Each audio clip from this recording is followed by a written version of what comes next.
ఎక్కడైతే చేస్తారు. మీకు కేసీఆర్ వర్సెస్ చంద్రబాబు ఏంటి? ఆంధ్రప్రదేశ్కి చంద్రబాబును పంపించింది కేసీఆర్. ఎందుకు? కేసు పెట్టి. ఆ భయం లేకపోతే కట్టుబట్టలతో వస్తుంటారు. ఎవరు చూసేసారు కట్టుబట్టలతో? 10 ఏళ్ళు మనకు అవకాశం ఉండగా ఎందుకు వచ్చాం? అక్కడ ఎమ్మెల్సీ ఎలక్షన్ జరిగింది. తెలుగుదేశం పార్టీ అభ్యర్థికి 2 తెలుగుదేశం బీజేపీ గెలిచిన అభ్యర్థికి ఇంకొక 9 ఓట్లు కావాలి.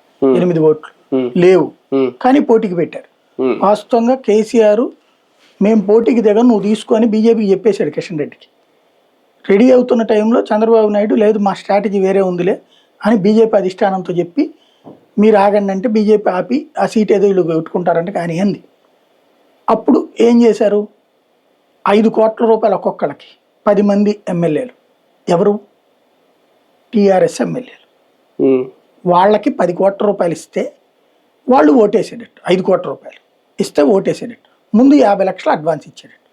ఆ 50 లక్షలు తీసుకున్నటువంటి స్టీఫెన్ సన్ను తీసుకుంటున్నప్పుడు అతనికి ఆల్రెడీ పోలీసులు నిఘా వర్గాలు ముందుగానే ప్లాన్ చేసి ఉన్నాయి కాబట్టి ఆ విషయంలో అంటే ఆ కథను ఆయన ఇంతకుముందు కూడా చెప్పాను, దాని వెనకాల చాలా పెద్ద కథ నడిచిందని. ఆ టైంలో జరిగినటువంటి ఇష్యూలో హిడెన్ ఆపరేషన్ చేసి, ఎందుకంటే ఉన్నది కేసీఆర్కి 64 బలమే, 64, 67 అనుకుంటాం. అంటే అత్యవసరం ఉన్నాడు అతను. అత్యవసరం ఉన్నప్పుడు 10 ఓట్లు అవతలకి పోతే ప్రభుత్వం కూలిపోతుంది. దానికోసం ప్లాన్ చేశారు. చివరికి కేసీఆర్ ఏం చేశాడు? విషయం అర్థమైంది. అలాని వీళ్ళకి గనక ఫోన్లు చేసి ఏందయ్యా నువ్వు అమ్ముడు పోయావంట అన్నారు అనుకోండి, అప్పుడు నిజంగా ఎదురు తిరుగుతారు.